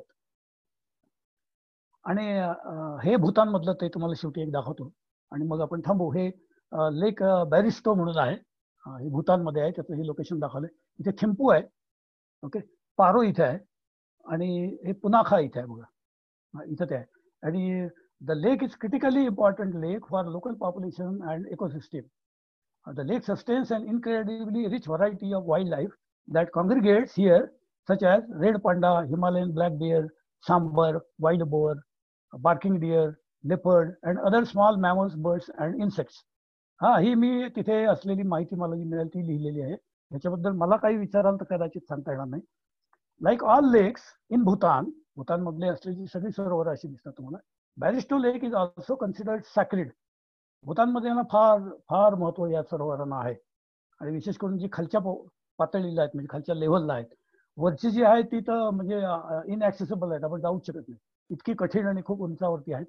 पण ही अशी या भागामध्ये थिम्पूच्या जवळ वगैरे आहेत. They are all sacred lakes. Likewise locals consider it as auspicious, याला ऑस्पिशियस समजतात, पवित्र आहे सरोवर. In the past before locals ventured in to cultivation of paddy, म्हणजे या ठिकाणी पॅडीचं कल्टिवेशन सुरू होण्याआधी हार्वेस्टिंग वगैरे, they made offerings to this lake. त्याच्या आधी या ठिकाणी ऑफरिंग्स वगैरे द्यायचे सरोवरामध्ये. Similar offerings are still carried out today by those living in the nearby valley to appease local deities. तिथल्या देवदेवतांना प्रसन्न करण्यासाठी आजही या ठिकाणी लोक प्रसन्न त्या लेकला करण्यासाठी तिथे ऑफरिंग देताना दिसतात. मी जेव्हा तिथे गेलो होतो तेव्हा तिथे अशीच 1-2-4 माणसं आली होती आणि त्यांनी पण मला बरीच माहिती सांगितली त्यांच्या मोडक्या तोडक्या हिंदी भाषेमध्ये. हे ते लेक आहे बघा, नॅचरली ऑकरिंग माउंटन लेक आहे. हा, नॅचरली ऑकरिंग आहे. हे तुम्हाला ते पॉन्ड आहे असं वाटेल हे, कारण हे दगड वगैरे बांधले पण ते संरक्षित केले त्यांनी. पॉन्ड आहे, हे नॅचरल आहे आणि माउंटनस एरियामधलं आहे. हे बघा, हा ते क्लिअर वॉटर, क्लीन वॉटर, याची वरच्याची तुम्हाला प्रतिबिंब पण दिसतं तिथे. ओके, या ठिकाणी त्यांनी खूप आपली संस्कृती, कल्चर हे खूप सांभाळलेलं आहे. हे त्यांनी सांगितलं मला, पण मला ते आता आठवत नाही आणि मला कळलं पण नाही. हे त्यांनी मुद्दाम हा जो तुकडा केलेला, तुमच्यापैकी काही जणांना कदाचित सांगता येईल माझ्यापेक्षा, की हा एक असं ट्री ट्रंक आहे, त्याच्यावरती हा एक मोठा दगड ठेवलेला आहे. हे इथे असं त्यांनी काहीतरी शेल्टर सारखं असं काहीतरी केलेलं आहे. हा, त्यांनी सांगितलं मला, ते कळलं नाही, माझ्या लक्षात पण आज नाही. बर्ड डायव्हर्सिटी भरपूर आहे, आता तुम्हाला वाचून दाखवलं मी त्याप्रमाणे. हा, आणि हे त्याचं अजून एक उदाहरण आहे. त्या ठिकाणी हे असं पण केलेलं दिसतं तुम्हाला की स्नो लेपर्डचे पग मास्क कसे असतात. हा, हे टकीन हा भूतानचा एक महत्वाचा प्राणी आहे, त्याचे पग मास्क हे त्यांनी त्या ठिकाणी त्या झाडांची जी खोडं कापलेली आहेत, हा, त्याच्यावरती त्यांनी चित्र काढून दाखवलेली आहेत वेगळी वेगळी. हा, so this is also very interesting. त्यांनी जतन करून ठेवलंय आणि खूप चांगलं असं ते लेख आहे. Thank you very much. Thank you very much. Rajiv. हो, येस सर. काही कुणाला प्रश्न असतील तर विचारा. Okay sir. हा, योगेश. सर, पहिलं तर विचारायचं, टायडल पॉन्डचं जे आहे, टायडल पॉन्ड आणि रुनेल एंटायरली डिफरंट. रुनेल इज डिफरंट, रुनेल वेगळं. ओके, मग टायडल पॉन्ड्स वरनं बीच मॉर्फोडायनेमिक्स काही बोलू शकता का? हो, त्याच्यावरनं बीच मॉर्फोडायनेमिक्स जे आहे, म्हणजे साधारणपणे काय म्हणता येईल आपल्याला, की टायडल फ्लक्च्युएशन प्रमाणे कसे चेंजेस होतात बीचवर. हा, हे कळण्यासाठी त्याचा खूप उपयोग होतो. कारण ही जी पॉइंट्स आहेत ही काही ठराविक ठिकाणी आहेत बीचवर. हा, म्हणजे दे आर नॉट लाईक दी रुनेल असं इलॉंगेटेड, खूप लांब आहे असं नाहीये. आणि खूप डेप्थ पण नाहीये. आणि डेप्थ अजिबातच नाही, डेप्थ फार कमी आहे. आणि रुनेलला बऱ्यापैकी असू शकते. हो हो हो, आणि रुनेल हे बॅक शोरला असतं बऱ्याच वेळेला. हे तुम्हाला हा जो पहिला पुढचा बीचचा पुढचा सेक्टर आहे ना, लोअर बीच, त्याच्यावरतीच दिसतात. हे मला थोडक्यात असं विचारायचं सर, की या टायडल पॉन्ड्स वरनं लोकांनी बीच मॉर्फोडायनामिक्स विषयी काही कामं करून काही प्रिडिक्शन? नाही, मला तरी एक सुद्धा दिसलं नाही. त्याचं कारण हे आहे, मला असं वाटायला लक्षात आलं, की ते इतक्या कमी वेळ तिथे असतात, त्याचं ते मॉनिटरिंग करणं अत्यंत महत्वाचं आहे. म्हणजे तिथे बसूनच मला ते मॉनिटरिंग करावं लागेल. म्हणजे मी हे जेव्हा म्हणतो की मी NIO किंवा ह्याचं काम नाही म्हणत, पण बाहेर सुद्धा कुठे झालंय का असं? नाही, म्हणजे मला तरी दिसलं नाही. मला दिसलं नाही. असू शकेल, म्हणजे मी असं म्हणत नाही की नसेलच, पण मी तरी नाही बघितलं. दुसरी गोष्ट म्हणजे सर, जुए टापूरचं तुम्ही सुंदर दाखवलं ते आयलंड, बरोबर. तर आता जसं तुम्ही हे भूतानचं दाखवलं की ते काही गोष्टी करून त्याला सॉर्ट ऑफ इकोटुरिझम अप्रोच त्याला द्यायचा प्रयत्न करतायत किंवा आहे तिथे. येस, तसं आपल्याला माहिती, आपल्या फील्डवर्स मधनं कितीतरी सुंदर साइट्स आहेत. सहकारी मालवणमध्ये जे कर्ली क्रीक वरती काम केलं त्यांना UNDP ने दिलं, आणि त्यांनी जे म्हणजे खालती कालावलच्या खाडीत आहेत, बंडा आणि लोहा जे म्हणतात, बरोबर, त्याच्या इकोटुरिझम सेंटर, इंटरप्रिटेशन सेंटर बनवलं अंडर UNDPचं. 20-1 लाख रुपये त्यांनी दिले त्यांना आणि त्यातनं त्यांनी ते बनवलं. असं आता काल जसं संजीव सरांनी सांगितलं तसं की इकोटुरिझम पॉलिसी पण आहे.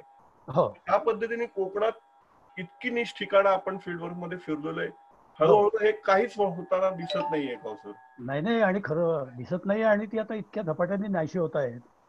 हा, तो तर एक वेगळा भाग आहे, पण जे राहिलेलं आहे ऍटलिस्ट जे अशी आपल्याला असंख्य ठिकाणी माहिती आहेत सर आपल्या फील्डवर, अजून जे अनटच्ड आहेत तिथेच हा कॉन्झर्वेशनचा अप्रोच करून त्या पद्धतीने, आता सिंधुदुर्ग तर टुरिझम डिस्ट्रिक्ट म्हणून डिक्लेअर केला गेलाय, पण ऍक्च्युली नुसतं डिक्लेरेशन, पण त्याच्यासाठी ऍक्शन काय आहेत म्हणजे हे मला विचारायचंय तुम्हाला.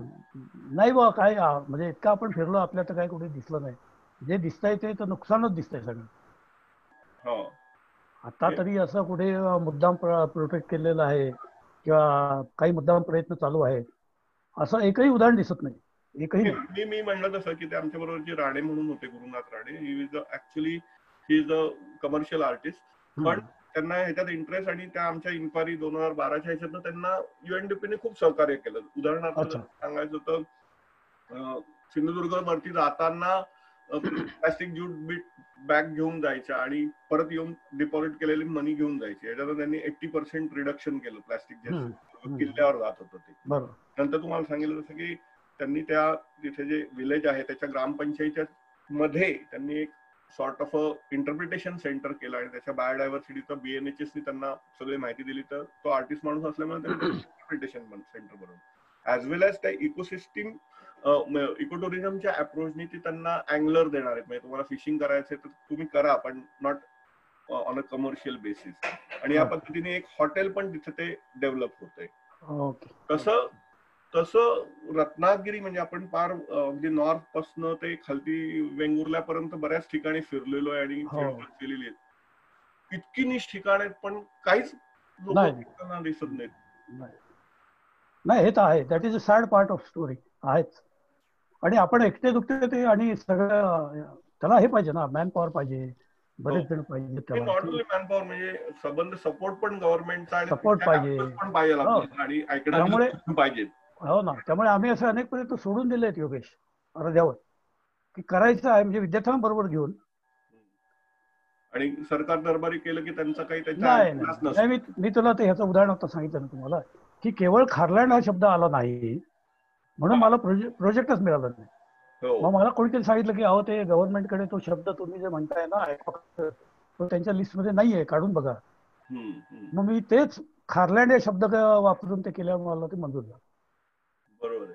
आता काय करणार, पाण्याचा सुद्धा अभ्यास करताना सर ग्राउंड वॉटरचा आता दिसतंय ते कुठं काय डेटा आहे सिंधुदुर्गच्या मेन सेंटर ऑफिसला, एखाद दुसरी वेल कुठेतरी. योगेश सर जरा आपण अनुभव कोणाला प्रश्न असतील तर विचारूया.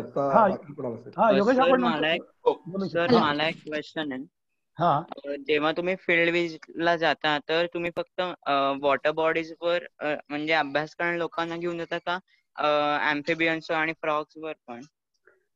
काय तेच तुम्ही माझ्यापासून तुम्हाला सांगतोय की माझ्या आता लक्षात आलं की तो एक आस्पेक्ट घ्यायला पाहिजे होता. माझे बरेचसे विद्यार्थी हे जिओग्राफीचे आणि जिओमॉर्फॉलॉजीचे असल्यामुळे आमचा मूळ उद्देश हा त्याचं जिओलॉजिकल आणि जिओमॉर्फॉलॉजिकल स्टडी हाच असायचा. त्यामुळे असे अभ्यास आमचे नाही झाले. पण सर तुम्हाला माहिती आहे का जे फ्रॉग्स वर वगैरे किंवा अँफिबियन्स वर अभ्यास करतात फील्ड विजिट? हो माहिती आहे ना, मला माहिती आहे. मला फक्त त्यांचं नाव सांग. त्यांचं फक्त नाव सांगता का मला, म्हणजे जस्ट कोणाचं जे घेऊन जातात? ऐक पुण्यामध्ये गरवारे कॉलेजला डॉक्टर आनंद उपाध्ये सर आहेत, तर ते त्यांच्यातर्फे फ्रॉग आणि अँफिबियन वरती खूप काम चालू आहे. बर, ठीक. Thank you sir. हॅलो. ओके. विचारा. सर तुम्ही जे टायडल पॉन्ड सांगितले तर त्याचा रेसिडेन्स टाइम तुम्ही सांगितला तो एकदा परत सांगा ना. रेसिडेन्स टाइम म्हणजे असा की साधारणपणे आपल्याकडे कसं डाययुर्नल टाईड आहे, म्हणजे 6 तासांनी भरती 6 तासांनी ओहोटी. तर समजा असं झालं की सकाळी 6ला भरती सुरू झाली, बरोबर. आता भरती सुरू झाल्याबरोबर लगेचच भरती सुरू झाल्यावर पहिल्यांदा जो भाग अफेक्ट होईल तो म्हणजे बीचची पहिली सुरुवातीची बाजू, समुद्राकडची. ओके, बरोबर.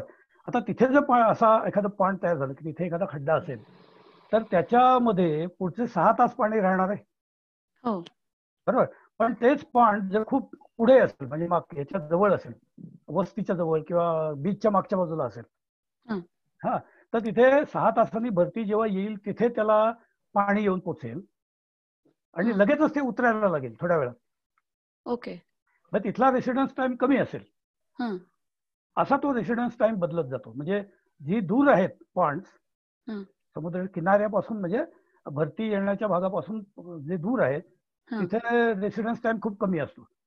अच्छा. हा, आणि बीचवर मध्ये जास्त असतो थोडा, आणि सगळ्यात पुढे तर खूपच जास्त असतो किनाऱ्याजवळ. हा, कारण वरचे वर भरती येतच राहते जवळ. हा हा हा, बरं, करेक्ट. हा, आणि ते एक तुम्ही सांगितलं तळे नावाने सुरू होणारी गावे. तर मला एक कुतूहल म्हणून विचारायचं की पुण्यामध्ये पण तळेगाव आपण म्हणतो, तर ते काही असं सरोवराशी नाही, माहित नाही, विचारावं लागेल. आहे का बघायला लागेल, म्हणजे तसं काही आहे का बघावं लागेल. आहे ना, हा, असेल. कारण लोक उगाच तळे नाव नाही देणार, काहीतरी त्याला बॅकग्राऊंड असली पाहिजे. कारण गावांची नावं ही बरीचशी तुम्हाला त्यातली जिओलॉजी, जिओग्राफी सांगतात, असं आमचं एक ऑब्झर्वेशन आहे.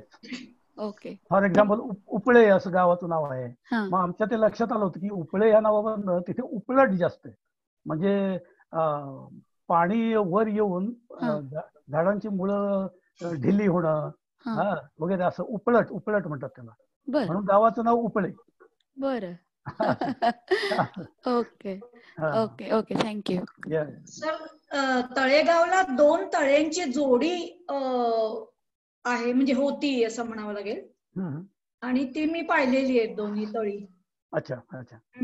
नाही असेल, पण शेजारून रस्ता काढण्याचं काम चालू होतं, ती आता अजिबातच नसतील, पण पाहिलेली आहेत दोन्ही. हा, नाही असू शकेल ना, त्या तळ्यांच्या वरनच तळेगाव झालं असेल ना, शक्य. त्या दोन्ही तळ्यांना जोडणारी जी जमिनीचा बांध होता, त्या बांधावरून इकडून तिकडे चालत जाता यायचं. Okay okay, quite possible. असं अजून काय?